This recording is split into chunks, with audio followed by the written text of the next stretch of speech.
Renungan Malam, God's Amazing Grace atau Kasih Karunia Allah yang Mengagumkan oleh Ellen G. White, tanggal 3 Januari 2026.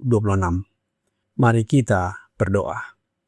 Bapa kami yang di sorga, Allah pencipta langit dan bumi, laut beserta segala isinya. Satu-satunya Allah yang benar, yang kami sembah selalu melalui anak-Mu, Yesus Kristus.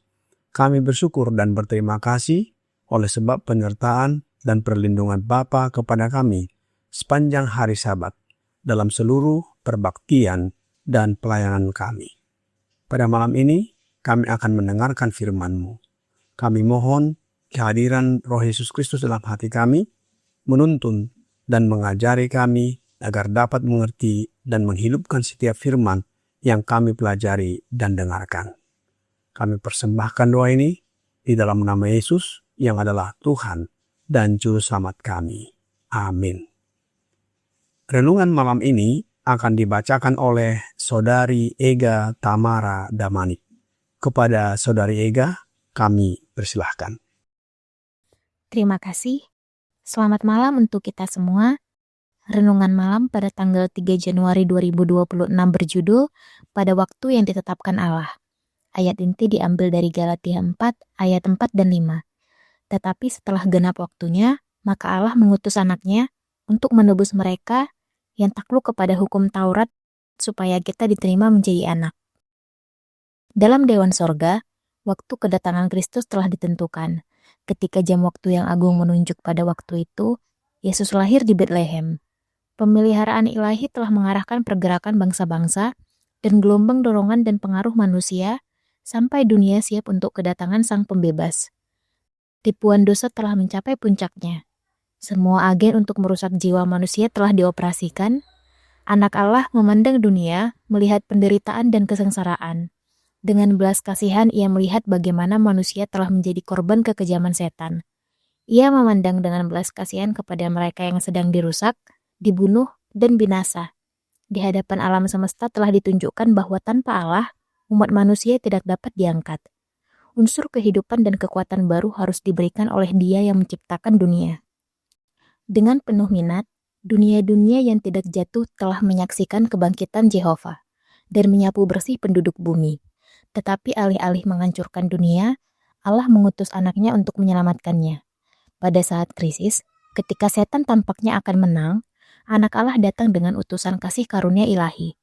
Sepanjang zaman, sepanjang setiap jam, kasih Allah telah ditunjukkan kepada umat manusia yang jatuh. Terlepas dari kejahatan manusia, tanda-tanda belas kasihan terus-menerus ditunjukkan. Dan ketika genap waktunya, Allah dimuliakan dengan mencurahkan kepada dunia banjir kasih karunia penyembuhan yang tidak akan pernah terhalang atau ditarik kembali sampai rencana keselamatan digenapi.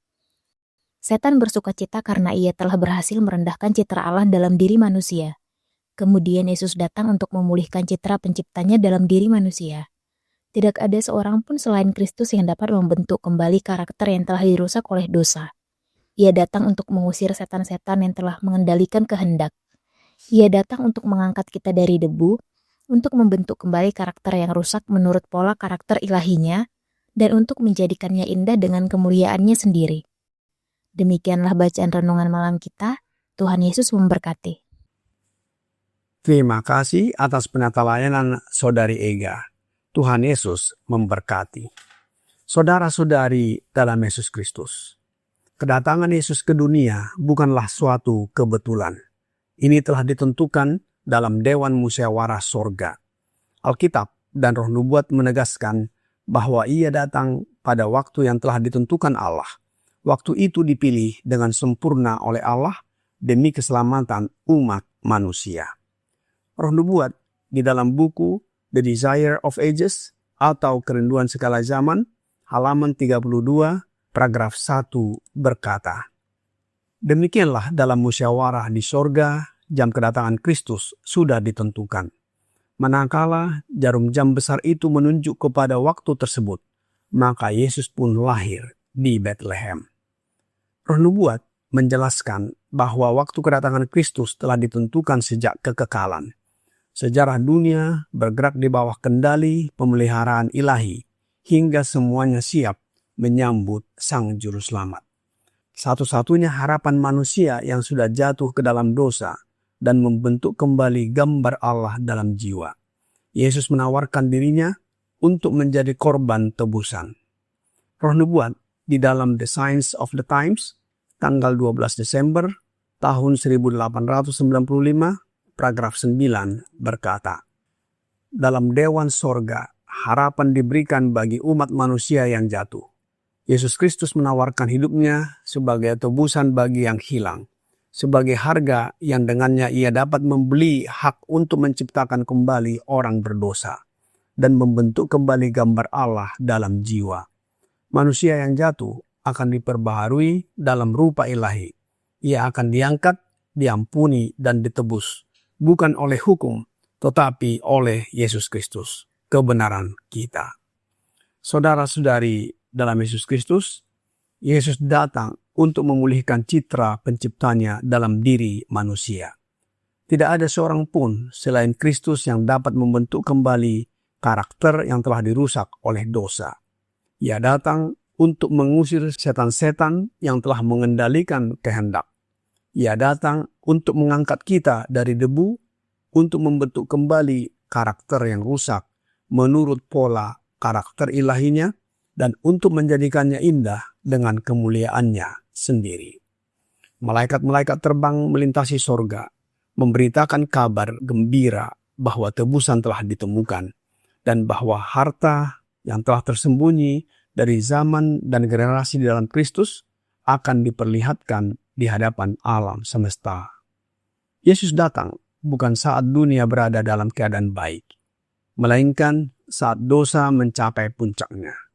Setan tampak seolah-olah menang dan manusia kehilangan harapan tanpa pertolongan ilahi.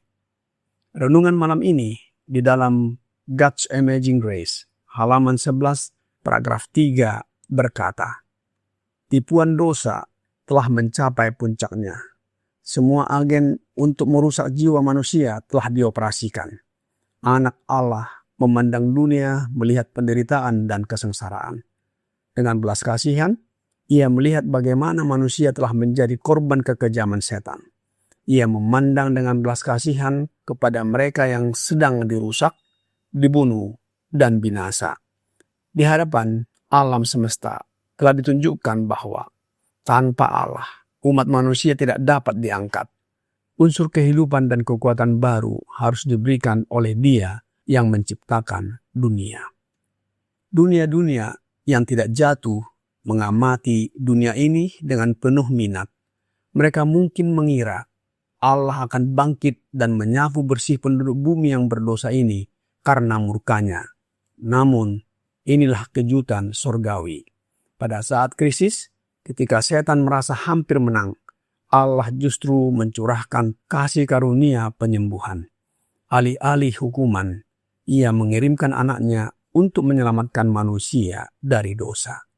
Roh Nubuat di dalam buku The Desire of Ages halaman 37 paragraf 2 berkata, dengan perhatian yang besar, dunia-dunia yang tidak jatuh ke dalam dosa telah bersiap-siap hendak melihat Yehova bangkit, lalu menyapu bersih segala penduduk bumi. Jikalau sekiranya Allah melakukan hal ini, setan sudah siap untuk melaksanakan rencananya guna memperoleh bagi dirinya sendiri sumpah setia makhluk-makhluk sorgawi. Ia telah mengatakan bahwa ajas-ajas pemerintahan Allah membuat pengampunan mustahil dapat diperoleh. Sekiranya dunia ini dibinasakan, niscaya Ia akan mengatakan bahwa segala tuduhannya itu terbukti benar. Ia sudah siap hendak melemparkan kesalahan kepada Allah dan menyebarkan pemberontakannya kepada dunia-dunia yang di atas. Anak Allah datang membawa kasih karunia ilahi. Dalam segenap zaman, dalam setiap jam, kasih Allah selalu diberikan kepada makhluk-makhluk yang telah jatuh ke dalam dosa. Tanpa menghiraukan kesesatan manusia, tanda-tanda belas kasihannya terus-menerus saja ditunjukkan. Puji syukur kepada Allah Bapa. Sesuai rencananya, Yesus datang untuk memulihkan dalam diri manusia peta atau gambar atau karakter Allah Bapa. Selanjutnya, di dalam buku yang sama, The Desire of Ages, halaman 37, paragraf 3 berkata, "Tidak seorang pun kecuali Kristus yang dapat membentuk kembali karakter yang sudah dibinasakan oleh dosa itu. Ia datang untuk menghalau roh-roh jahat yang selama ini telah menguasai kemauan hati. Ia datang untuk mengangkat kita dari debu, untuk membentuk kembali karakter yang telah bernoda itu sesuai dengan contoh karakternya yang ilahi, serta untuk menjadikannya indah dengan kemuliaannya sendiri." Saudara-saudari dalam Yesus Kristus, jika Allah setia menepati waktunya dalam mengutus Yesus, maka kita pun dapat percaya bahwa Allah bekerja tepat waktu dalam hidup kita malam hari ini. Ia rindu memulihkan karakter atau tabiat kita dan menjadikan kita anak-anaknya. Kiranya renungan malam ini membawa pembaharuan bagi kita. Tuhan Yesus memberkati. Mari kita berdoa. Bapa kami yang di sorga, terima kasih atas firman yang sudah kami dengarkan malam ini. Kami bersyukur atas inisiatif Bapa mengutus Yesus, anak-Mu, datang ke dunia dan kerelaan Yesus untuk menyelamatkan manusia dari dosa sesuai dengan waktu yang Bapa telah tentukan.